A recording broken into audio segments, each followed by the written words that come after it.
আজকের ব্লগটা আমি কিন্তু এখান থেকে স্টার্ট করলাম। বিশ্বাস করো আমি ভীষণ নার্ভাস। আর সত্যি কথা বলতে আমি এই ভিডিওটা স্টার্ট করার আগে বেশ কয়েকবার ক্যামেরা অন অফ করেছি। আর সিরিয়াসলি আমার এখনও বুক ধুকপুক করছে।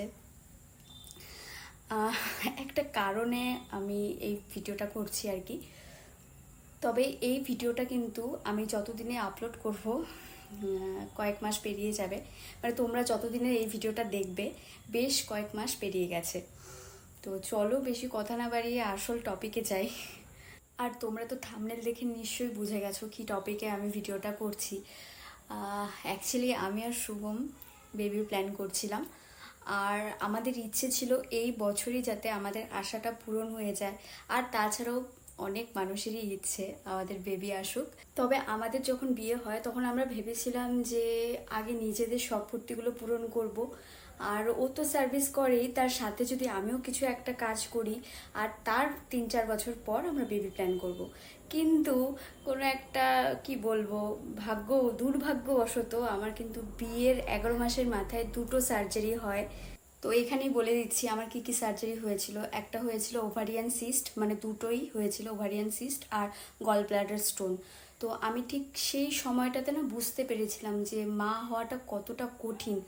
আর এই সব কিছু না, এই আনন্দ ফুর্তির আগে, অনেক আগে এই মা হওয়াটা অনেকটা জরুরি। মানে আমার সেই সময় মনে হয়েছিল যে এই সব ফুর্তিগুলো আগে না, আগে আমাকে সুস্থ হতে হবে।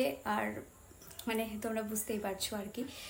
তো আমার কিন্তু সার্জারি হওয়ার পর ডাক্তার আমাকে বলে দিয়েছিল যে ইমিডিয়েটলি বেবি প্ল্যান করতে, নাহলে আবার আমার সিস্ট হতেই পারে। এবার ওভারিয়ান সিস্ট হলে তো বেবি আসা সম্ভব না। তো সেই জন্য ডাক্তার তো বলে দিয়েছিল 1 মাস পর থেকেই আমাদের প্ল্যান করতে, কিন্তু আমরা তবুও 4 মাস পর থেকে প্ল্যান করি আর কি। আর আমার মনে কিন্তু একটা ভয় থেকেই গিয়েছিল। মানে আমি একটা ভিতরে ভিতরে আমার ভয় ছিলই যে যদি আবার সিস্ট হয়ে যায় কি হবে। কিন্তু আমরা কিন্তু 3-4 মাস যাবৎ প্ল্যান করছি। আর বেশ কিছুদিন যাবৎ আমার কিন্তু মনে হচ্ছে মানে কি বলবো, আমার একটা ভিতরে একটা অনুভূতি এসেছে হয়তো আমি এবার প্রেগনেন্ট। আর তাছাড়াও বেশ কিছু ছোট ছোট সিমটম, যেমন হঠাৎ করে আমার পা চিবানোটা শুরু হয়েছে, মাথা ধরা শুরু হয়েছে, ক্লান্তি ভাব আসছে, একটু মানে কি বলবো আর কি, ঘুম বেশি হচ্ছে, যেটা আমার আগে এরকম ছিল না। যাই হোক, এগুলোও তো অ্যাকচুয়ালি সিমটম নাও হতে পারে। আর কি বলবো, ওগুলো ভাবার পরেও এবার কিন্তু সেই সময়টা চলে এসেছে আমার এই ভাবনাগুলোকে কনফার্ম করার। আমি আগে নিজে কনফার্ম হব, নিজে টেস্ট করে, তারপর বাড়িতে সবাইকে জানাবো। আর আমি তো এখন আছি কামাখ্যাগুড়ির বাড়িতে। আমি এসেছিলাম ডাক্তারের সাথে কনসাল্ট করতে যে কি ব্যাপার, এখন আবার কোনো সমস্যা হলো কিনা। তো ডাক্তারের সাথে প্রথমবার দেখা হওয়ার পরেই কিন্তু আমি মানে আমার মনে হয়েছে এই জিনিসটা। যাই হোক, তো মানে কি বলবো, আর ভগবানের কাছে একটাই প্রার্থনা এবার জন্য সব কিছু ঠিক থাকে আর কি। আর যদি কিছু নাও হয় আমার মনটা সত্যি ভীষণ ভেঙে যাবে। তো কি বলবো আর, তোমাদের সাথে শেয়ার করা এই কারণেই, হয়তো তোমরা রাগ করবে এতদিন পর কেন শেয়ার করছি, আগে কেন জানাচ্ছি না।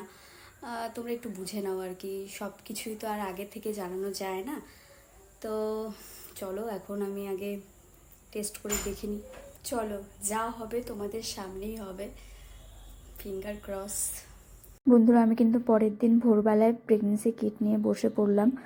আর এখানে আমাকে প্রেগা নিউজটা একজন সাজেস্ট করেছিল, সেই জন্যই আমি এটা নিয়েছি। আর এখানে ইনস্ট্রাকশনগুলো দেওয়াই আছে। ইনস্ট্রাকশন অনুযায়ী এখানে 3 ড্রপ ইউরিন দিতে হবে। আর দেখো এখানে আমার হাতটা কী পরিমাণ কাঁপছে। আমি ভীষণ নার্ভাস ফিল করছি, বিশ্বাস করো। মানে আমার কালকে একবারের জন্য ঘুম হয়নি। দেখা যাক কি হয়। মানে সত্যি বলছি, আমি শুধু মানেই করে যাচ্ছি, কি বলবো না বলবো কিছুই বুঝতে পারছি না। শুধুমাত্র ভগবানের কাছে প্রার্থনা করছি যা হয় যেন ভালো হয়। প্রথমবার তো একটাই দাগ আসবে, আর মোটামুটি 5 মিনিট তো সময় নেবে পুরোপুরি রেজাল্টটা আসার জন্য। তো এখন সেটাই দেখার বিষয় কি হয় আর কি।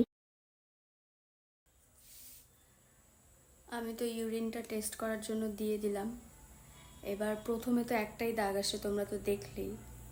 আর 5 মিনিট ওয়েট করতে হবে। 5 মিনিট পরেই, মানে ওখানে ইনস্ট্রাকশনে লেখা আছে 5 মিনিট পরেই তোমার ফাইনাল রেজাল্টটা আসবে। আমি জানি না কি হতে চলেছে। আমার এখনও বুকটা, সিরিয়াসলি বলছি, এখনও বুকটা কাঁপছে। আমি এখনও ভীষণ নার্ভাস ফিল করছি। আমি জানি যা হবে ভালোই হবে, তবে দেখা যাক, ফিঙ্গার ক্রস। সবার ফার্স্টে কিন্তু আমি তোমাদেরকেই দেখাবো। আমি নিজে আগে দেখার আগে তোমাদেরকেই দেখাবো। 5 minutes later. 5 মিনিট হয়ে গেছে,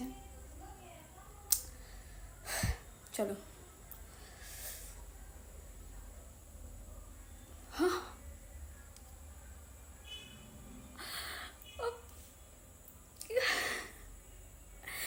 দুটো দাগ দেখা যাচ্ছে গাইস, দেখো তোমরা, দুটো দাগ দেখা যাচ্ছে। তোমরা কি দেখতে পাচ্ছ? এই মুহূর্তটা না একমাত্র যারা এই সময়টাকে ফেস করেছে তারাই বলতে পারবে। আমি মানে চোখের জল আর ধরে রাখতে পারলাম না। আর সব থেকে বড় কথা, এই খুশির মুহূর্তগুলো না আমি সবার ফার্স্ট শুভমকে জানাই, বাড়ির সবাইকে জানাই, আমার শাশুড়ি মাকে জানাই, কিন্তু এক্সাইটমেন্টের বশে আমি কোনো কিছুই ক্যাপচার করতে পারিনি।